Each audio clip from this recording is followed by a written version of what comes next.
another picture that fits in the category. It's very sentimental to me. It's very sentimental. It's very sentimental to me because again, it was one of the first pieces of artwork. And mind you, at this time, I'm 19 years old, so I'm not that. I don't know a whole lot about what's going on in further. I'm an urban gangster from the city. You know, I happen to play music pretty well, and thank God for that. But so I hadn't been exposed to a lot of things at this particular time. So this type of artwork and the abstractness of some of the artwork was really very. This type of artwork was really new to me, but very inspiring, and it also seemed to demonstrate exactly what I was experiencing on the bandstand. So this is another picture. I think this is a James McCord picture here, though. This one and the other one, if you kind of notice, they're kind of like collagic in terms of the way that they put it down. I have never seen this one here before, but that's pretty much it. This is the playroom. Now, getting back to this corner, they got a whole bunch of drums back here. Now, I guess this is where the drummer sits up. But the drums used to set up over there. And Sunrise, the great Sunrise, this was his corner right here. This is his corner right here. He used to have his Farfisa set up along here. He had his harpsichord over there because it was one of his two main instruments. But the Farfisa used to do a lot of writing and creating right here. And again, like I said, I used to sit there like a little pixie right here. And I'm more grateful now than at the time. Unfortunately, I would have to say, but I'm very grateful at the time. But so far more reverent and appreciative now that I thought it would be the time to answer that question: where's Kwame Hadi in relationship to the Sunrise Orchestra? And I thought it would be important to at least start here in regards to moving towards some of these other endeavors that I have with different names and things that I want to do musically.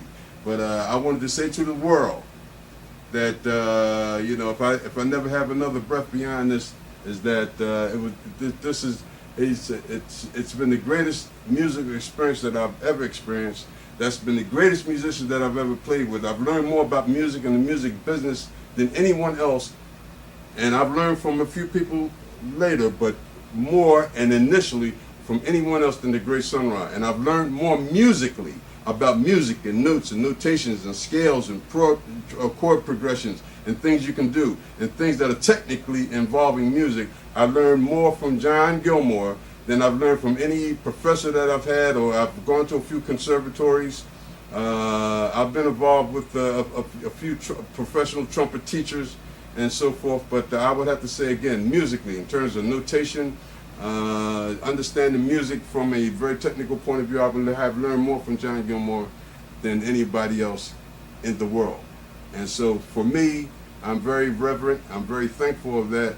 And again, I wanted to say that to the world from the bottom of my heart, because you get the real deal. The real deal. I'm gonna hang the scepter up now. I want everybody, this is documented. You see Kwame here? I'm hanging it back up. You got the cameraman right there. He's seeing me. I'm hanging the scepter back. This is really, like I said, he's used it in all his movies, and you'll see it around. And I'm really so proud and honored. This is the first time I've ever touched this since 1972. So it's really something. I'm going to put it back now. So y'all pray for me. Make sure I don't fall off this chair after all this. Y'all pray for me. I'm trying to get this thing straight. That's the great scepter. And this is the great Ankh. Everybody knows about the great Ankh. This is the same Ankh that was used here. Egyptian sign for eternal life, fertility, and the whole concept was based, but I've learned so much, was based on Egyptology and things that were extraterrestrial,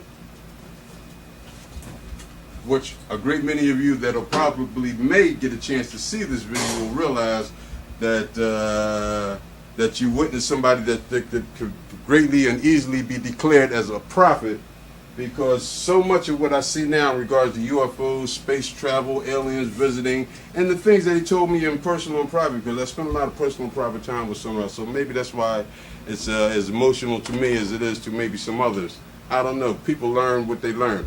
But I learned a number of things. I'm going to call this a part one, because basically the only thing that I had together was to show you these various things that drive me and motivate me in all the music that I do, all the music that I will be doing, that I'll be bringing forth to you on the internet. I'm working with some wonderful people, and I got some things coming up for you guys.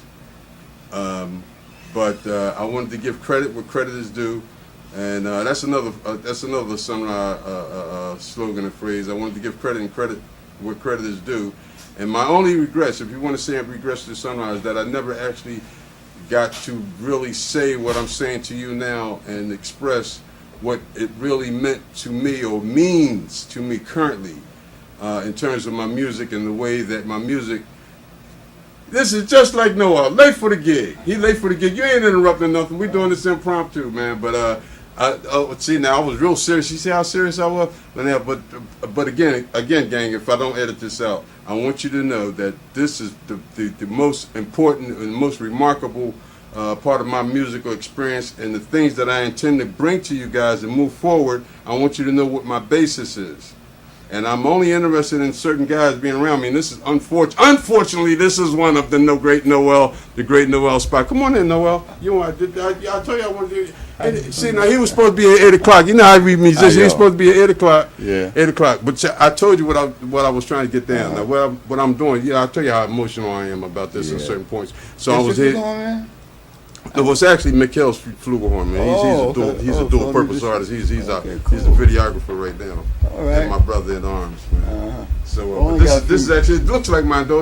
I fell in love with it, man. I had to give it back. I cried. He should tell you I cried, man. I had tears coming down my eyes. I had to give it back to him. It's his joke, man. But it looks. Huh? No, it's B flat. No, it's B flat. It looks just like the one that I had, the quinine. It's made the same way. It got the same. It's got the same. It's the same thing.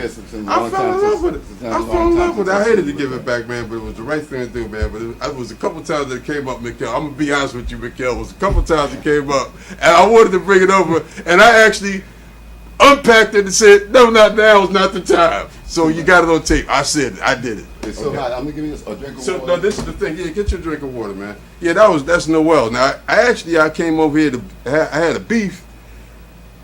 And I wanted to try to get with Marshall, but you know, Marshall not the youngest guy, and you know how band leaders are, man. They get irritable, especially. We had rehearsal today, by the way, if I didn't mention that earlier. And if I don't edit it, then you'll see which way I'm going. You're getting the real deal. That's the bottom line. That's what y'all need to know. Now, we had rehearsal today, so Marshall's upstairs relaxing. It is a little bit later because I thought it was going to come around a little quicker.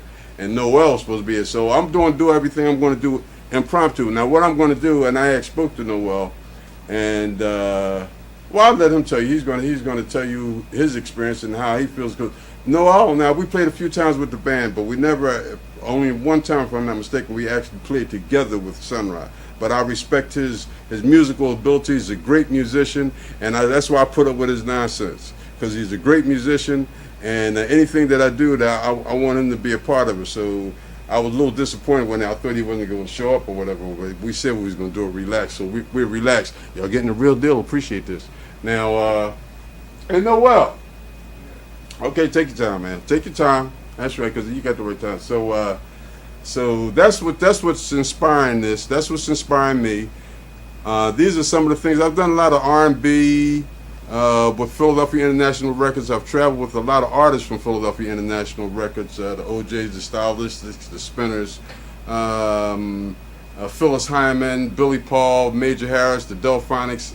I've traveled. I've been on the road with all these people, and that's what I was doing in the interim. But I had to go out and spread my wings. You can come on in, Noel. This is impromptu, baby. What you trying to hide to? You know, hurry or something? Because I was getting ready to wrap it up, but I am glad you come in. Yeah, that's cool. You remember the article? You said you'd never seen the article, right? No, I haven't. You said never. So all right. So you can sit down and check this article out. Now, like I was getting ready to say to y'all before, I may have to edit this. I was about to say to y'all guys before is that this is. I said to you that this is the first time I played with the band. In some 10 or 15 years. And the reason why is because, well, you know, things happen in life. But this is the article. You never saw the article. I don't know whether you realize it, but that was the last tour I did with the band. But this particular article, now you don't have to read the whole thing, man. This is one where I was playing tenor? Yeah, you was playing tenor. You might not have been happy about that, too. I should read the article.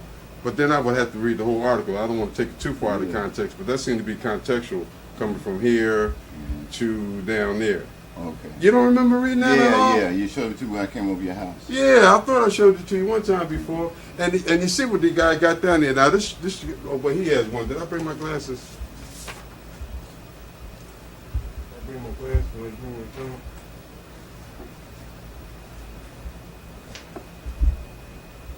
y'all. Did I? Oh.